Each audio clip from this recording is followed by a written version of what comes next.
महाकाली, जय भारत, हर हर महादेव, जय गुरुदेव। साधकों, आप सभी का स्वागत है आपके अपने चैनल तंत्र सिद्धि संस्थान में।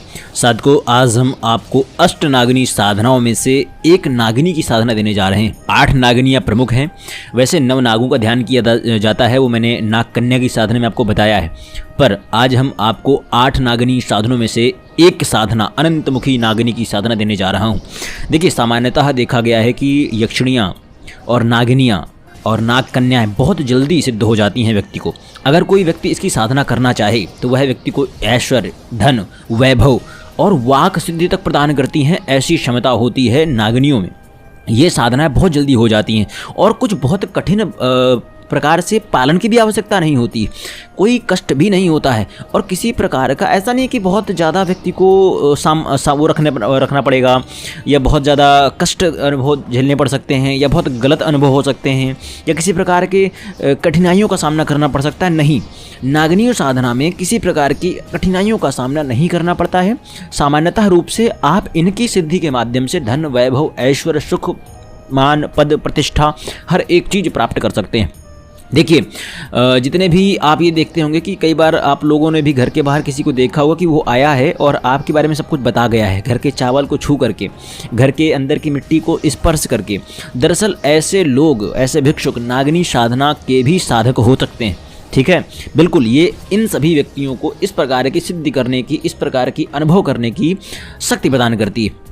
आप जिसको चाहें उसको अपने अनुसार कार्य करा सकते हैं। आपके दुश्मन भी आपके शिष्य बनकर कार्य करेंगे। इस प्रकार की साधना है, इस प्रकार की साधना है अनंतमुखी नागिनी साधना। और अनंतमुखी ही नहीं, इनकी जो और अन्य 7 और नागिनियाँ हैं उनकी भी साधना इसी प्रकार है। पर मैं आपको आज अनंतमुखी साधना नागिनी देने जा रहा हूँ। अन्य भी बहुत जल्द ही आपके समक्ष प्रस्तुत करूँगा। मैं आपको बता देता हूँ कौन कौन सी नागिनियाँ हैं। अनंतमुखी नागिनी, कारकूटमुखी नागिनी, पद्मिनी मुखी नागिनी, तक्षक मुखी नागिनी, महापद्म मुखी नागिनी, वासुकी मुखी नागिनी, कुलीर मुखी नागिनी और शंखिनी मुखी नागिनी। ये 8 नागिनियाँ हैं। 8 नागिनियों में से आज प्रथम नागिनी यानी अनंतमुखी नागिनी की साधना आपको देने जा रहा हूँ। कैसे करना है, क्या मंत्र होगा, किस प्रकार आपको जप करना है, कहाँ जप करना है, कितने माला जप करना है, किस प्रकार पूरी विधि रहेगी, कब से करना है, कब तक करना है, सारी चीज़ें आपको मैं प्रत्यक्ष चीज़ों में बताने जा रहा हूँ। देखिए, शुक्ल पक्ष की पंचमी की तिथि से शुरू कर सकते हैं या पूर्णिमा से शुरू कर सकते हैं। कहाँ से शुरू करना है? अगर आप पूर्णिमा से शुरू करना चाहते हैं तो पूर्णिमा का 1 दिवस पहले आप किसी नदी के तट पर जा करके थोड़ा सा दूध, केसर और गुलाबी रंग मिला करके आप अर्पित करें और उसके पश्चात वहाँ प्रार्थना करके आए कि मैं कल पूर्णिमा से आपकी साधना करने जा रहा हूँ, अनंतमुखी नागिनी हो या कोई और भी हो, आपकी साधना करने जा रहा हूँ और अपना कृपा आशीर्वाद बनाए रखिए और मुझे सिद्धि प्रदान करें। मुझे ऐसा आशीर्वाद दें कि मैं आपकी सिद्धि को संपूर्ण विधिवत तरीके से हर एक पालन करते हुए, विधि विधान को पालन करते हुए आपकी सिद्धि कर पाऊँ। कितने दिवस की सिद्धि है? 14 दिवस की सिद्धि है।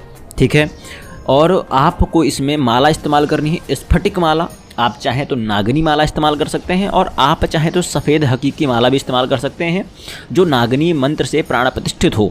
उपयुक्तता कुंडली के आधार पर तय की जाएगी। उपयुक्तता मतलब यह है कि आपके लिए प्रमुखता कौन सी माला सर्वश्रेष्ठ रहेगी। ठीक है, वो आपकी कुंडली के आधार पर तय किया जाएगा। नदी के तट पर की जाने वाली साधना है। अगर आप प्रत्यक्ष करना चाहते हैं तो, अगर आप प्रत्यक्ष नहीं करना चाहते तो घर पर भी कर सकते हैं। घर पर आपका एकांत कमरा हो, जब तक साधना चले उस कमरे में कोई प्रवेश ना करे। 14 दिवसीय साधना है ये। ठीक है, उत्तरमुखी होकर आपको बैठना है। और एक और चीज़ ध्यान रखना है कि आपको नागिन चांदी का बनवा लेना है। नागिन चांदी की बनवा लेनी है, जिसको आपको स्थापित करना है कमल के ऊपर। ठीक है, बाजोट आपकी नाभि के ऊपर लगेगा। बाजोट में गुलाबी रंग का कपड़ा होगा, उसमें एक अष्टदल कमल का निर्माण करेंगे आप गुलाबी रंग से। एक कमल लेकर आएंगे आप, उस कमल को खिला कर रखेंगे। ये पूर्णिमा दिन की विधि बता रहा हूँ मैं।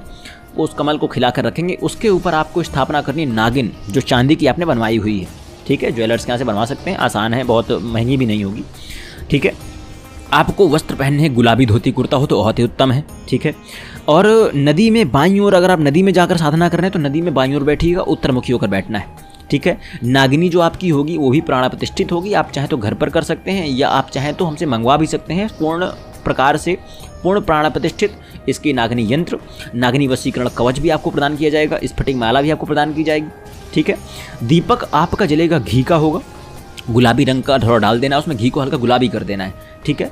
एक और चीज़ है, गुलाबी रंग से ही पूजन होगा, ठीक है। आप गुलाबी रंग से पूजन कर सकते हैं या सिंदूर से पूजन कर सकते हैं, ठीक है।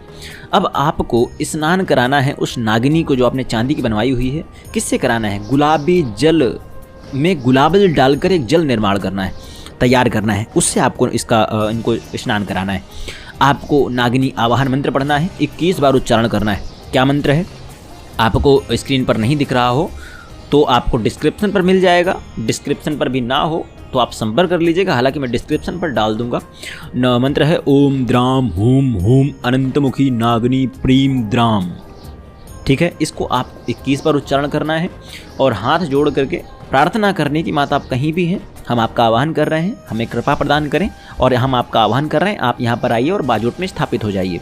तत्पश्चात आपको एक पुष्प जो कि गुलाब का हो सकता है उसको उठाना है, उस पर गंध और अक्षत लगाना है, यानी कि रोली और कुमकुम लगा लीजिएगा और थोड़े से अक्षत लगा लीजिएगा। उसके पश्चात उनका ध्यान करना है, उनको गंधाक्षत पुष्प अर्पित करना है, उसी कमल के फूल पर अर्पित करिएगा आप, ठीक है। ओम पुह अनंतमुखी तरणीमुखी होम स्वाहा, यह पुष्प आवाहन के बाद में पुष्प अर्पित करने का मंत्र है। इसके पश्चात आपको अन्य समस्त नागिनियों का भी आवाहन करना है। किस प्रकार करना है? ओम पुह शारदामुखी अनंतमुखी स्वाहा, ओम पुह कालीमुखी अनंतमुखी स्वाहा। अब आपको जितनी बार ये स्वाहा बोलना है, आपको आचमन में एक चम्मच में जल ले लेकर के उसी नागिनी के ऊपर जो आपने चांदी की बनवाई हुई उसके ऊपर डालना है, ठीक है, आचमन कराना है। पहला मंत्र कौन सा है? ओम पुह शारदामुखी अनंतमुखी स्वाहा, ओम पुह कालीमुखी अनंतमुखी स्वाहा, ओम पुह भैरवीमुखी अनंतमुखी स्वाहा, ओम पुह तामसी मुखी अनंतमुखी स्वाहा, ओम पुह कूजनी मुखी अनंतमुखी स्वाहा, ओम होम नागिनी अनंतमुखी स्वाहा, ठीक है। इतना करने के पश्चात आपका आह्वान भी कर चुके हैं, हाथ जोड़कर प्रार्थना कर लीजिएगा, चरण स्पर्श कर लीजिएगा। तत्पश्चात आपको गुरु पूजन करना है। गुरु पूजन पंचोपचार रूप से विधिवत पूजन करना है। फिर गणेश पूजन करना है। गणेश पूजन विधिवत प्रकार से होगा, पंचोपचार रूप से गणेश पूजन कीजिए। तत्पश्चात आपको मानसिक रूप से 11-11 बार गुरु मंत्र या 21-21 बार गुरु मंत्र और गणेश मंत्र आपको बोलना है। उसके पश्चात आपको 101 माला का मंत्र जाप करना है। किस मंत्र का मंत्र जाप करना है वो मैं आपको बता देता हूँ। मंत्र है ओम पुह अनंतमुखी स्वाहा। ध्यान रखना है, जब आपका पूरा मंत्र संपूर्ण हो जाए तो आपको अंत में, यानी जब आपके 101 माला संपूर्ण हो जाए उसके पश्चात आपको हाथ जोड़ करके एक मंत्र बोलना है, ठीक है। वो मंत्र है भेजने का, यानी विसर्जन मंत्र है। ध्यान देना है कि आपको विसर्जन मंत्र प्रतिदिन बोलना है, अंतिम दिवस नहीं बोलना है, क्योंकि आप उनकी प्रत्यक्ष सिद्धि करना चाहते हैं। एक और चीज़ है, अगर कोई मनोवांछित कामना है तो केवल कर रहे हैं, प्रत्यक्ष सिद्धि की आवश्यकता नहीं है, तो घर पर आप इसे कर सकते हैं। और आप संकल्प ले लीजिएगा। मैंने संकल्प बोलने का ध्यान नहीं किया। जब आप उनको स्नान करा लें उसके पश्चात जब उनका आवाहन कर लें, आवाहन के पश्चात हाथ में जल लेकर के आप उनका संकल्प ले लीजिएगा। गुरु प्रदत्त इस मंत्र को मैं इस नागिनी साधना को करने जा रहा हूँ, अनंतमुखी नागिनी साधना को करने जा रहा हूँ। गुरु का आशीर्वाद मेरे पर बना रहे और मेरी ये मनोकामना माता नागिनी पूर्ण करें। या अगर प्रत्यक्ष करना चाहते हैं तो आप नदी तट पर ही करें तो ज़्यादा उत्तम रहेगा, ठीक है। आपने 101 माला मंत्र जाप कर लिया है। तत्पश्चात आपको एक मंत्र पढ़ना है, हाथ में पुष्प लेकर के। द्राम हूम द्राम शीघ्रम गच्छ सर्व आवाहित नागिनी अनंतमुखी पुनरागमनाय हूम। इस मंत्र को पढ़ने के पश्चात आपको आवाहन कर देना। वो मंत्र जो होगा, वो जो आप पुष्प हाथ में लिए होंगे उसको सामने छोड़ना है। आप सुर पूरा बाजूट वगैरह लेकर के आप घर आ सकते हैं। आपकी एक दिन, आपको 13 दिवस इस प्रकार लास्ट में मंत्र को पढ़ना है। 14वें दिन आप इस मंत्र को नहीं पढ़ेंगे, क्योंकि आपको उन्हें बुलाना है, ठीक है, प्राप्ति हेतु, ठीक है। क्योंकि नदी तट पर कर रहे हैं तो बिल्कुल नहीं पढ़ना है, ठीक है। एक और चीज़ ध्यान देने वाली बात है कि हो सकता है कि पहली बार में आपको सामान्य अनुभव हो, कई लोगों को ये पहली बार में भी सिद्ध हो जाती हैं, ठीक है। जिनको पहली बार में सिद्ध नहीं हुई हैं वो इनकी 2 से 3 साधनाएं करें, और मैं ये दावा करता हूँ कि 3-4 साधनाओं के पहले वो आपको दर्शन देंगे, सिद्ध करेंगी, अगर आपने किए गए सारे क्रमों के हिसाब से किया तो। ध्यान देने वाली बात है कि आपको नागिनी वशीकरण कवच, रक्षा कवच आपको धारण जरूर करना है। यह आपकी शीघ्र सिद्धि में भी सहायक होगा और आपकी रक्षा हेतु भी सहायक होगा। हालांकि कोई समस्याएं होती नहीं है इसमें, ठीक है। कई बार कोई नकारात्मक स्वप्न जरूर आ सकते हैं, परंतु और कोई दिक्कतें नहीं आती हैं।